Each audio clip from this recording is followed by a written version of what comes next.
I'm one of the best UFC prediction channels on YouTube, and here's how. But first, let me show you some proof. Out of the last 50 events, I'm the second most accurate underdog predictor, and all these stats are on UFC Prediction Tacker's channel. The boy Robin, he's been putting in that work. So subscribe to him for these stats and just showing that we're at the top at a lot of these categories. Let's head into the next category. And in the last 50 events, we're the most profitable underdog predictor. In 2026, we're the second most accurate overall predictor at 72.2% accuracy, along with in 2026 being the most profitable overall predictor. But wait, there's more. We're also the most profitable overall predictor in the last 50 events. We've been killing it. But let's just top it off with being the most accurate method predictor in the last 49 events, along with being the most profitable method predictor in the last 49 events. So you know what? We know what we're talking about. We've been doing good this year. We've been doing good overall. Before we head into some useful tips, a big reason why I am so good at picks is because I'm just really knowledgeable on the sport. I've been watching since 2012, since I was a pee-wee little kid. I grew up watching UFC fights. I've forgotten more fights than people have watched. I saw the rise and fall of so many fighters: Conor McGregor, Khabib, Makhachev, Dustin Poirier, Justin Gaethje, Charles Oliveira, Robert Whittaker, TJ Dillashaw, Dominic Cruz. I've watched so many people, so many champions, John Jones, GSP, so many great fighters, and I've watched every single UFC card for more than 10 years, so it just comes with experience, understanding the fighter, understanding their limits, what tools they use to win, how hard it is to survive at the top, and just fully getting a good grasp of how they fight, what are their strengths, what do they use to win. I've seen it all, and one of the biggest topics I want to talk about is the optics and narrative. Before I look into any of the fights, I like to make my own odds so I'm not swayed by the odds, and I'm not feeling more confident on a favorite just because they have a minus 600 price tag. I have watched so many fights, so I do know a lot of the fighters, but when I don't know a fighter or when they're debuting in the UFC, I scan their Tapology, I look at who have they beat, how have they won, are they facing good competition, and I try to make a quick assessment of the odds that it should be. And the way that I make the odds is I just basically give a percentage chance of them to win. So if I believe that somebody has a 60% chance to win, that's around a minus 150 price tag. If I think they have an 80% chance to win, that's a minus 410 favorite. Once I make my own odds, I reference the real odds to see if they're correct or not. I'm trying to look at what is the narrative. In a recent fight against Chidi Njokuani versus Joel Alvarez, the huge narrative was that Joel Alvarez was going to submit or KO Chidi Njokuani. When I looked into that fight, I knew that Joel Alvarez, he definitely was really dangerous on the feet, on the ground. If this fight went to the ground, I did believe that Joel Alvarez would find the submission. But when you look into the nitty gritty, Joel Alvarez, he never really went for any takedowns. The only time he did find a submission win is when his opponents was going for the takedowns. And knowing Chidi and seeing a lot of his fights, he's a Muay Thai striker who doesn't go for any takedowns. And Joel Alvarez doesn't have that good of wrestling to take down Chidi Njokuani. Joel Alvarez was a guy that was moving up from 155 to 170. Chidi Njokuani was moving from 185 down to 170. Saw that fight being a stand-up fight, and Chidi Njokuani, he's the actual striker. He's way more technical, and that's what ended up happening. Chidi Njokuani ended up winning by decision just by leg kicking him out, and that's just one of the ways that I try to avoid landmines, but definitely you fall for them sometimes. You can't get everything right. And another thing that's pretty good to do is just to talk things through. Try to talk their game plan through, so when you do look at tape and you do see some holes in a fighter and that you can see how a fighter can take advantage of that, it's a lot easier said than done. It's not as simple as, oh, they're going to end up doing this just because I saw it, or just because somebody has a weakness means that they'll be able to take advantage of that. I think that it all depends on the fighter itself. Are they trustable to follow a game plan? Can they even follow a game plan? So the most important thing I like to look at is to just believe what I see in the tape, believe what I see when they're actually fighting, rather than what I hear, rather than what the majority of people are saying this person's weakness is or this person's strength is. If they can't actually show to do it in a fight, don't expect them to do it. When we talk about Jose Aldo in the UFC, everyone says he's got some nasty leg kicks, and you know what, he did have nasty leg kicks, but he stopped using that in his career. Just like everybody was hyping up Justin Gaethje's wrestling and that it was so good that he just wasn't using it. If they're not using it in their fights, you kind of have to just believe what you see rather than what you hear of, oh, this guy's so good on his grappling, this guy's so good on his wrestling. Ilia Toporia's wrestling and grappling, it would be better than Islam Makhachev's. And then when he had Justin Gaethje dead to rights on the ground with hurt to the body, he wasn't able to submit him, even though his base is grappling grappling. When we actually see grapplers who are crazy good, like Khabib, we saw what he did to Justin Gaethje. He was able to dispatch him, look crazy comfortable, and you know what? I'm not even saying Ilia Toporia's ground game is bad or anything like that, but a lot of the time people are overhyped on their capabilities. You just have to believe what you see rather than what you hear about it. And it takes a sharp eye to see these scenarios playing out, how they would happen. Pick the person who's the most reliable, the most proven to be able to put on a game plan, to actually use their strengths, to get to their spots, find the dominant positions, find the finishes, find the danger, and that'll help you avoid all the optics, all the hype. Let's head into the next section, styles makes fights. When breaking down fights, the most important thing to look at is who's going to be the one controlling the fight. Is this a wrestler versus grappler? Is this going to be a stand-up fight? Who's going to be able to dictate where the fight goes? Who's going to be able to control the fight, whether it's takedowns,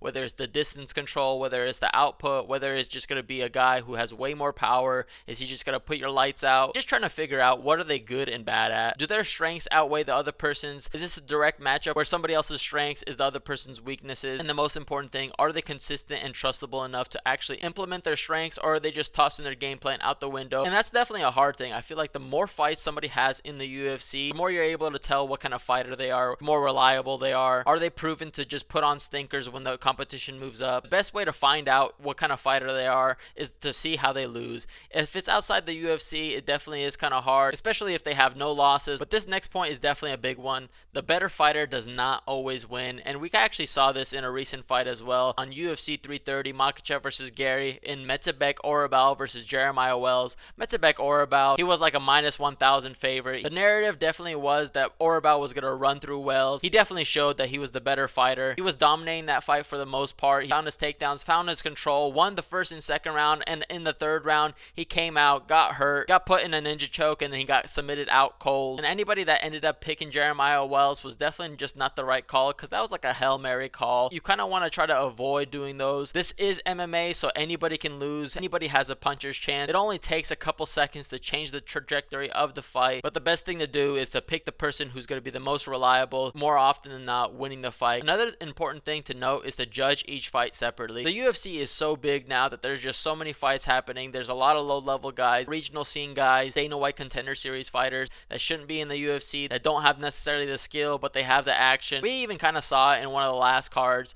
in the Serbia card. There was a lot of debuting people, a lot of people that didn't have the skill, but they had the entertainment. You know what? The UFC is putting on a card pretty much every single week, so they have lowered the quality. So it's definitely tricky to pick when it's lower level guys. In the recent card, Hernandez versus Rodriguez, Jackson McVeigh versus Wes Schultz, that was a pretty low-level fight. They actually ended up fighting in amateur scene. Wes Schultz submitted Jackson McVeigh in the first round. And I would say that both of them definitely have big holes. They definitely have big flaws. They won't make it too far in the UFC ranking, but I was pretty confident in Jackson McVeigh simply because on the feet, he was going to be way better. He's evolved a lot better on the ground. Wes Schultz striking is definitely not there. He shies away when he gets punched. So I knew that if Jackson McVeigh could keep the fight off of the ground, he would be able to find a lot of success, find that finish against Wes Schultz, and that's exactly what he did. So you definitely have to pick your moments, judge each fight separately, because the matchup could be really rough in one fight but really easy in the next, especially with so many fights happening, so many low-level guys coming in. Pretty much any low-level guy can get a win against another debuting guy. And the last thing I want to talk about is to just not overanalyze. Sometimes 1 + 1 = 2, and you kind of can't go against it. A good example of that is in an upcoming match, Arman Tsarukyan is going against Mauricio Ruffi, and although Mauricio Ruffi can definitely find a finish, he can definitely find some success, he has shown to have a wrestling problem. He got submitted by Benoit Saint Denis not too long ago, and Arman Tsarukyan is one of the best guys in 155. He's got some of the best wrestling,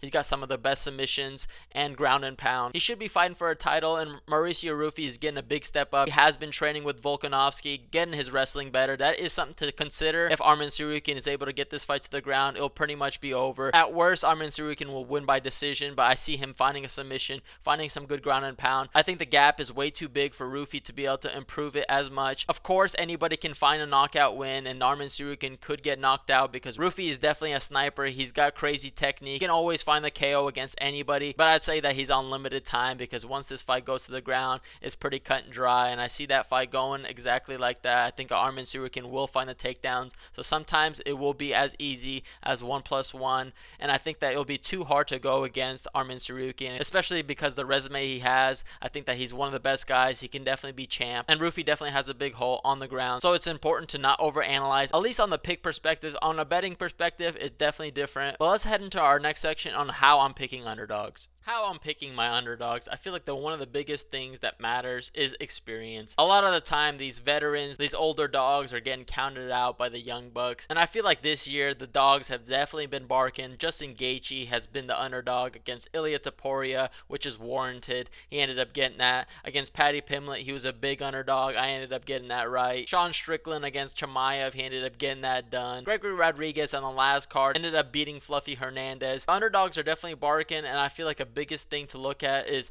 are they willing to just give it their all? Are they willing to bite on that mouthpiece like Robbie Lawler in that 5th round? Or if it's a 3-round fight, are they just willing to brawl when they're down 2 rounds, doing whatever it takes to win, landing damage, landing good ground and pound, pushing the pace, and being conscious enough to know that they're down? And the way that you find these dogs is just to look at how much danger do they have, how much damage are they putting when they have their positions on the feet, on the ground. One of the most important things of an underdog is how good is their chin and cardio.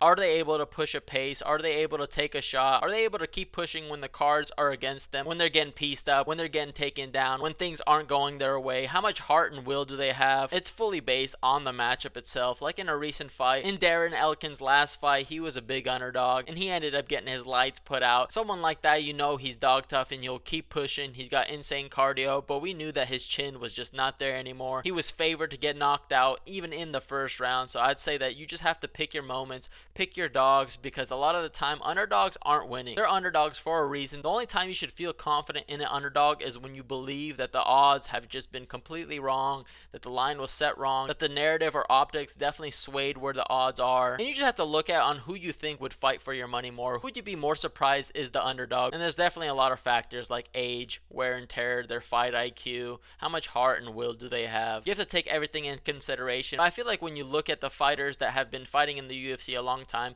the veterans, even if they're old, you know what they can do, you know how much will they have, you know how much power they have, you know if you're able to see if they're going to give it their absolute all. Like in a recent matchup, Ian Gary, he's a crazy good fighter, but does he have that dog toughness in him? He didn't look too tired, and in that 5th round, he was coasting a little bit when that fight was pretty close. That fight could have been 2-2. He could have ended up pushing that pace, beating Islam Makhachev, but instead he was doing the same as he was doing, not pushing for the win. You got to pick the fighter who's going to be pushing for the win, who's not okay with winning by decision, and just willing to put whatever it takes on the line, because realistically their life is on the line, and a lot of fighters don't have that dog toughness in them, even though they're crazy tough. It's a lot easier said than done, and it's definitely hard to pick fighters. This game is crazy. There's a lot of different ways you can win, there's a lot of different ways you can lose. A lot of the time this game is unpredictable. There can be injuries, there could be things that we just don't know about, so it's definitely not easy to get a lot of the picks right, but you just have to go with based off of what you know, based off of what you have researched, and the most likely way that you see the fight playing out. That's gonna be the end of the video. If you liked any of the tips and tricks and reasons why I believe that made me be one of the best UFC predictors on YouTube, if you have any other questions or disagreed, leave a comment down below. I'm in a new Discord to try to give my early leans, the things I'm looking to bet, my locks, my value plays. It'll be in the description down below, so if you want to join it up, it'll be down there. I also post on X, so if I don't have any content out,